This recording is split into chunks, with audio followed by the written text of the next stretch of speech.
Good evening. We begin with an update to a story Fox 5 broke yesterday. Jon Ponder, the 60-year-old CEO of Hope for Prisoners, is now facing 20 felony counts. An arrest report accuses him of sexually assaulting women in prison or those who were just released. Yeah, these also include Hope for Prisoners events as well as Gene Conservation Camp.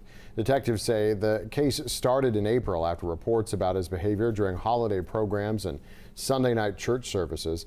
Investigators have interviewed alleged victims, Hope for Prisoners staff, and NDOC correctional officers. Now, one alleged victim told police Ponder approached her at a Christmas event where incarcerated mothers can see their children. She says Ponder told her, quote, "I have a crush on you. Is that okay?" The report says she went along with the advance, calling it leverage to see her 4 kids.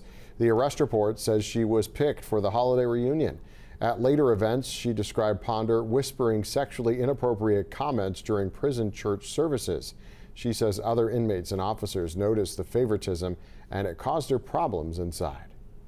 A correctional officer with NDOC telling police that she was ordered to let Ponder, quote, do whatever he wanted inside Gene Conservation Camp. According to the arrest report we looked through, she says he got some special treatment. He could bring in his phone, food, and change seats in the chapel to spots where cameras couldn't see him. These are privileges they say no other volunteer had. And according to the report, it also says his own employees say he would ignore basic prison rules.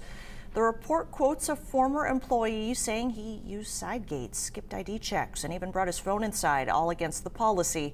She says she was not supposed to be allowed in because of a prior conviction, but claims Ponder got her cleared, and staff told her, quote, Ponder runs this place. Court records show that he's due back in Las Vegas Justice Court Thursday morning, tomorrow, for his initial appearance on all 20 counts.